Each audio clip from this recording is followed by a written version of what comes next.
Trains blocking intersections, sometimes for hours at a time. That's what Angelenos living or working near the Union Pacific rail lines in Lincoln Park deal with on a daily basis. Now, LA City Councilman Kevin De León is threatening legal action. Susan Hirasuna live in Lincoln Heights to explain. Susan. Alex and Marla, yes, a Union Pacific train can pass by on these tracks as many as 16 times a day. They move very slowly, but sometimes they do come to a slow stop and idle for very many minutes. Well, this has been a long-standing issue for the community. They've complained about it many, many times, but should they have to live with it when it's possible Union Pacific is violating some rules? It's a sound heard multiple times a day in El Sereno and Lincoln Heights. Every day, as Union Pacific freight cars go back and forth to load or unload shipping containers. It's definitely a nuisance. The tracks parallel Valley Boulevard and separate Lincoln Park from the area with Keck Medicine of USC and LA General. It's one thing when the train is moving, far worse when a train idles, sometimes for hours. There's only one way to go around it, because if you go the opposite way, you're still going to be stuck. The same train is going to still be in your way.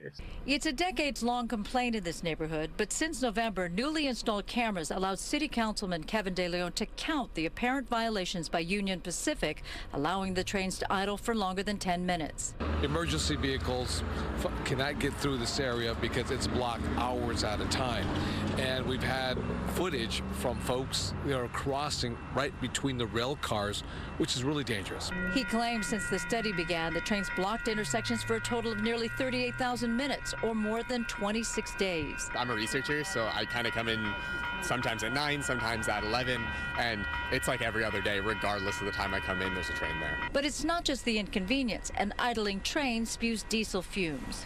So all that smoke comes into the community, and it just happens that that area where they park is all residential. There's been years that we try to complain about the train, the idling, which is not healthy for our community. Now the councilman is asking for legal action. Calling on the Los Angeles City Attorney to report on all of our legal remedies, our options to hold Union Pacific accountable and sue them in a court of law. Fox 11 News asked for an interview with Union Pacific. Instead, we received a statement taking issue with De León for bringing complaints to the media without ever confronting Union Pacific. We would welcome an open dialogue with the appropriate city leaders to discuss any concerns with our operations. Well, the councilman's office told me that they didn't feel the need to go directly to Union Pacific with the complaints because they say over the years, long before Kevin De León became a city council member, that the people around here, residents and activists, have brought those complaints to Union Pacific themselves.